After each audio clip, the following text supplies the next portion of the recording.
Assalamualaikum warahmatullahi wabarakatuh. Sebelumnya perkenalkan, nama saya Muhammad Giat Agil Al-Fawaz, biasa dipanggil Giat, dengan NIM 235111225. Video kali ini saya buat untuk memenuhi tugas mata kuliah rekayasa lalu lintas.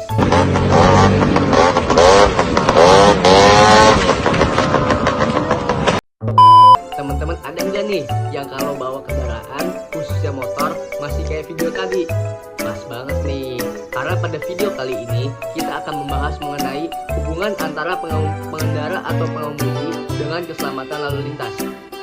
Video kali ini saya ambil dari salah satu jurnal yang berjudul Faktor yang berhubungan dengan kejadian kecelakaan lalu lintas pada pengendara sepeda motor di wilayah Polres Kabupaten Malang.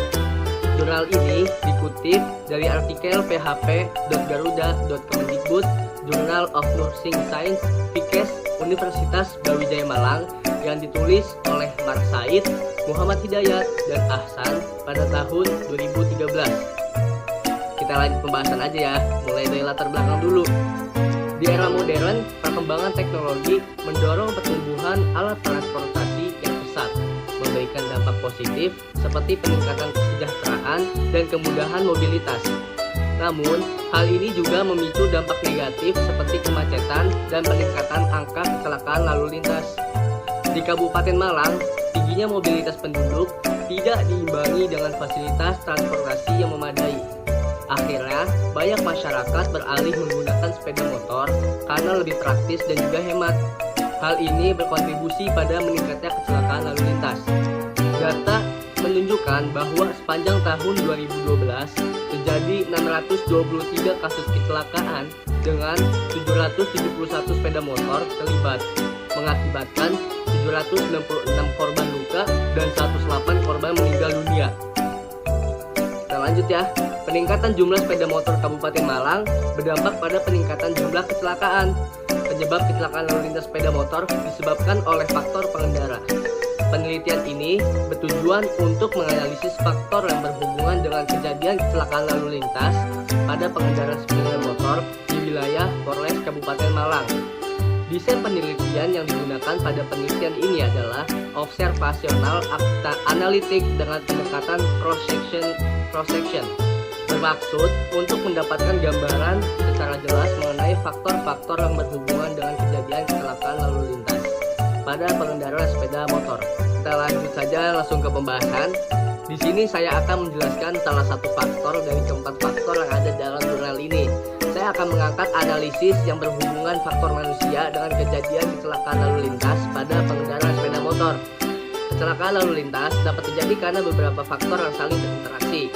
Hasil penelitian yang telah dilakukan oleh Suraji pada tahun 2005 pada jaringan lalu lintas di kawasan Kota Malang didapatkan bahwa kecelakaan sepeda motor dipengaruhi oleh berbagai faktor, antara lain kondisi jalan, kondisi kendaraan, faktor manusia atau pengendara, dan juga lingkungan. Dalam hal ini, manusia memiliki kontribusi terbesar pada kecelakaan sepeda motor. Menurut Direktorat Jenderal Perhubungan Darat dalam Morpani pada tahun 2002, persentase faktor manusia memiliki persentase terbesar, yaitu dengan angka 93,52%. Di sini saya akan menjelaskan contoh-contoh dari faktor manusia atau pengemudi. Yang pertama, lengah. Berdasarkan hasil analisis yang didapatkan, hubungan yang bermakna antara pengendara lengah memang menyebabkan terjadinya kecelakaan lalu lintas yang dapat menimbulkan korban meninggal dunia.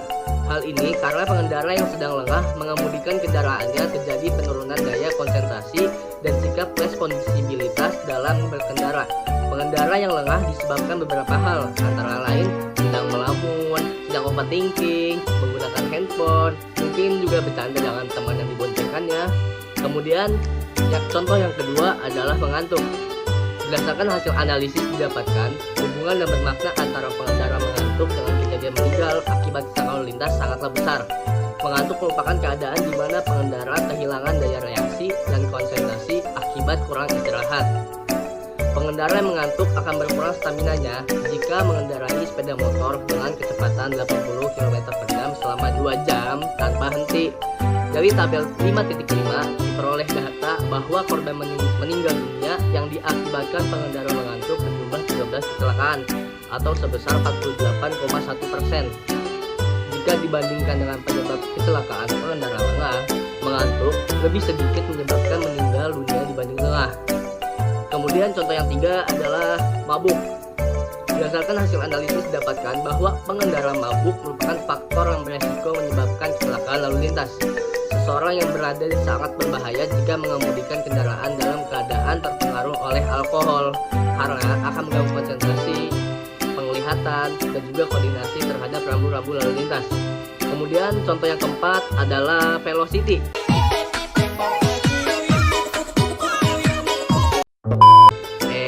Santai. Velocity yang dimaksud bukan velocity itu. Velocity yang dimaksud adalah kecepatan. Hasil analisis hubungan antara pengendara berkecepatan tinggi dengan kejadian meninggal dunia akibat kecelakaan lalu lintas secara statistik cukup bermakna. Mengebut merupakan hal yang sangat berpotensi menyebabkan tingginya keparahan korban kecelakaan lalu lintas. Kecepatan tinggi akan meningkatkan peluang terjadinya kecelakaan dan tingkat keparahan dari konsekuensi kecelakaan tersebut. Nah, kesimpulan yang didapat dari hasil pembahasan tadi adalah adanya hubungan yang bermakna antara faktor manusia atau faktor pengemudi dengan kejadian kecelakaan lalu lintas pada pengendara sepeda motor di wilayah Polres Kabupaten Malang yang meliputi faktor-faktor di atas tadi. Kita sebagai manusia penting untuk menjadi manusia yang paham akan aturan lalu lintas. Selain paham aturan lalu lintas, kita harus terlebih dahulu menjadi manusia yang paham akan kondisi tubuh kita. Jangan sampai nanti kita berkendara di saat tubuh kita ngerasa ngantuk, lemas, ataupun kendaraan kita yang kurang sehat. Jangan dipaksain. Pokoknya jangan dipaksain. Istilah kata mah alon-alon waton kelaton. Pelan-pelan aja, yang penting mas selamat. Sebelum saya tutup pembahasan tadi, kalian pengen tahu nggak salah satu contoh dampak atau akibat jika kita melanggar faktor-faktor yang telah tadi kita bahas bareng-bareng? Nah, saya kasih tunjuk ya pada video kali ini.